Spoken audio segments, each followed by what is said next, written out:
बांग्लादेश के मौजूदा प्रधानमंत्री तारिक रहमान के भारत दौरे को लेकर सस्पेंस बना हुआ है। तारिक रहमान भारत आएंगे या नहीं, अभी कुछ तस्वीर साफ नहीं हो पाई है, लेकिन इस बीच बार बार ये सवाल उठ रहा है, शेख हसीना का अब क्या होगा।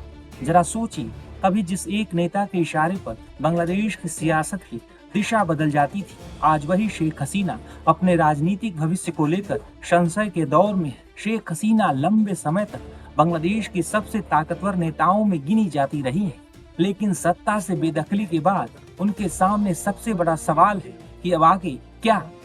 शेख हसीना ने दिसंबर में बांग्लादेश लौटने की इच्छा तो जताई है, लेकिन भारत में मौजूद शेख हसीना के लिए वापसी का रास्ता इतना आसान नहीं है। बांग्लादेश में उनके खिलाफ कई मामले और आरोप चल रहे हैं। बांग्लादेश सरकार लगातार उनकी वापसी की मांग करती रही है, जबकि भारत के लिए ये मामला सिर्फ कानूनी नहीं बल्कि बेहद संवेदनशील कूटनीतिक मुद्दा भी है। अगर शेख हसीना बांग्लादेश लौटती हैं तो उन्हें कानूनी कार्रवाई और संभावित मुकदमों का सामना करना पड़ सकता है।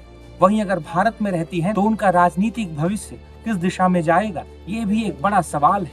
सबसे दिलचस्प बात यह है कि बांग्लादेश की राजनीति में शेख हसीना की मौजूदगी आज भी एक बड़ा मुद्दा बनी हुई है। उनके समर्थक उन्हें देश के विकास और स्थिरता से जोड़ते हैं, जबकि विरोधी उन पर गंभीर आरोप लगाते हैं। यानी शेख हसीना की कहानी अभी खत्म नहीं हुई है। सवाल सिर्फ इतना है कि वो बांग्लादेश वापस जाएंगी या नहीं। असली सवाल यही है कि क्या वह फिर कभी बांग्लादेश की राजनीति में अपनी खोई हुई जगह हासिल कर पाएंगे। एक दौर में जिनके हाथ में बांग्लादेश की सत्ता थी, आज उनका भविष्य दूसरे देशों की कूटनीति, बांग्लादेश की राजनीति और कानूनी घटनाक्रम तीनों के बीच फंसा हुआ है। पूर्व भारतीय राजनयिक वीणा सिकरी का बांग्लादेश भारत संबंध और शेख हसीना पर क्या कहना है, सुनिए। देखिए, सबसे पहले मैंने देखा है कि उनकी जो विदेश मंत्रालय है ढाका में, उन्होंने एक फेसबुक पोस्ट लगाया है जिसमें उन्होंने ये डिमांड की है और उन्होंने उस्मान हादी के किलर्स के बारे में डिमांड की है। मैं समझती हूँ कि डिप्लोमेटिक रिलेशंस में मैंने कभी ऐसा कोई रूड, बिल्कुल अनएक्सेप्टेबल पोस्ट नहीं देखा है, क्योंकि हमें अच्छी तरह पता है कि वैसे तो डिस्कशंस बांग्लादेश और भारत के बीच हो रही हैं। हमारे जो वहाँ पे उच्चायुक्त हैं दिनेश त्रिवेदी जी हैं, उनकी मुलाकात प्राइम मिनिस्टर तारिक रहमान से हुई थी। कुछ चंद ही दिन हुए हैं, 4-5 दिन हुए हैं, और उस मुलाकात में सब चीजें के ऊपर बातचीत हुई थी और हमने समझाया था कि ये जो एक्सट्रेडिशन का रिक्वेस्ट है ये एक बहुत लेंदी लीगल प्रोसीजर है और ये हमारे कोर्ट्स में जाएगा, उसमें सुनवाई होगी, हर एक चीज पे सुनवाई होगी कि ये डेथ सेंटेंस जो दिया है प्राइम मिनिस्टर शेख हसीना को, ये क्यों दिया है, कैसे दिया है, ये एक सही कोर्ट ने दिया है, एक लीगली कॉन्स्टिट्यूटेड कोर्ट ने दिया है, कैसे हुआ है, ये सब चीजें, ये लंबा सालों भर चलता है। और दूसरी बात, उन्होंने ये जो प्रेस रिलीज में मोफा के जो फेसबुक पोस्ट में कहा है कि शेख हसीना ने 5 अगस्त को एक प्रेस कॉन्फ्रेंस दिया था भारत में। उस प्रेस कॉन्फ्रेंस में शेख हसीना ने कोई भी पॉलिटिकल बात नहीं कही थी, उन्होंने सिर्फ ये कहा था कि मैं वापस बांग्लादेश जाना चाहती हूँ। मुझे पता है कि मेरे लिए ये बहुत सीरियस मामला हो सकता है, लेकिन मैं अपने देश में जाके अपनी बाकी जिंदगी जो है वो बिताना चाहती हूँ।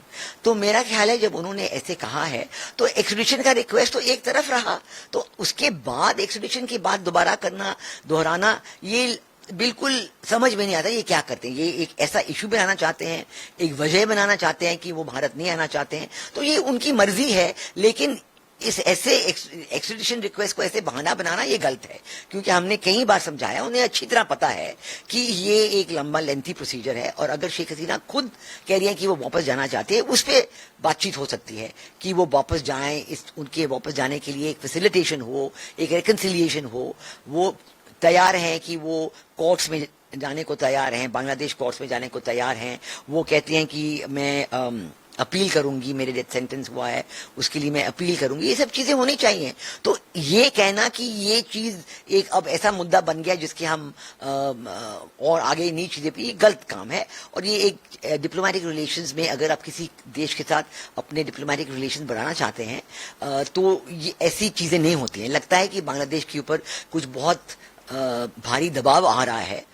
मैं तो अपनी तरफ से सोच सकती हूँ कहाँ से ये दबाव आ रहा है, क्योंकि हमने देखा है कि पीछे 18 महीने 2 साल से क्या हो रहा है ये भी हम देख रहे हैं। तो लेकिन ये गलत बात है। ढाका ने भारत से मांग की है कि वह मानवता के खिलाफ उन पर अपराध मामले में उनको दोषी ठहराया गया है। मुझे पता है, सबको पता है कि बांग्लादेश में इंटरनेशनल क्राइम्स ट्राइब्यूनल जो है उसे कहा गया था कि आप शेख हसीना के खिलाफ ट्रायल कीजिए, लेकिन international crimes tribunal is not authorised.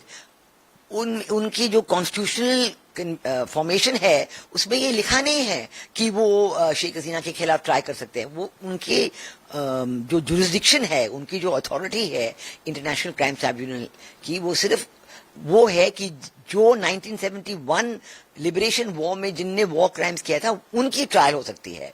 तो ये सब चीजें जो है ये एक लीगल मामला है, ये कोर्ट्स में जाएगा और इसे अब एक वजह बनाना। दूसरी बात उन्होंने कही कि उस्मान हादी के किलर्स को वापस कीजिए। उनको पता है कि इस मामले में भारत और बांग्लादेशी ऑफिसर्स के बीच बातचीत हो रही है, डिस्कशन हो रही है और इस पे कुछ प्रोग्रेस भी जरूर हो रहा है। तो अब दोबारा जब तारीखें तय हो रही हैं कि उनकी विजिट कब होगी, 23 को होगी, 22 को होगी, 24 को होगी, तब ये दोहराना एक फेसबुक के पोस्ट के जरिए विदेश मंत्रालय की तरफ से ये बिल्कुल अनएक्सेप्टेबल है, ये डिप्लोमेटिक नॉर्म्स के बाहर है।